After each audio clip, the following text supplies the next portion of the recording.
So guys, ayan. Akala nila nandito kami sa SNR. Akala nila order kami. Nagpunta kami dito para mag-cellphone lang. Labas ko rin yung cellphone ko, di ako nagpapatalo. Oh yeah. Nandiyan nakating ako dito, ganda yung tsura. Paghatin na kayo sa isang lunch break. Ay, hindi nang budget meal po kami. Budget Wala meal. tayong mahirap buhay, naglabandera pa. Uy, masarap yun ano, Caesar salad. Ano nga? Caesar salad. Ikaw.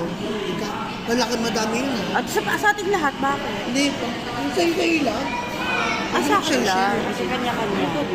As in, malaki yun. Caesar salad ka. Teka lang, wait lang.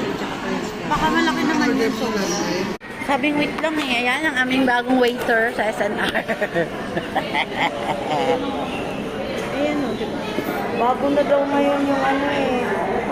Pinapapractice ako na kumain ng mga ganto-ganto kasi sa Germany, puro ganto ang pagkain. Magagamit ka natin. Puro damo-damo. Sabi nga nung kaklase ko, nung umuwi siya ng Pilipinas, puro pagkain Pinoy daw kinain niya. Kasi puro daw ano. Doon na lang tayo. nangiyaw kay mama eh. So pagkatapos namin dyan, mga guys, doon naman daw kami punta. Daanan ka muna namin, Abby, ha? Doon naman kami. Doon. Nakikita nyo yun? Doon.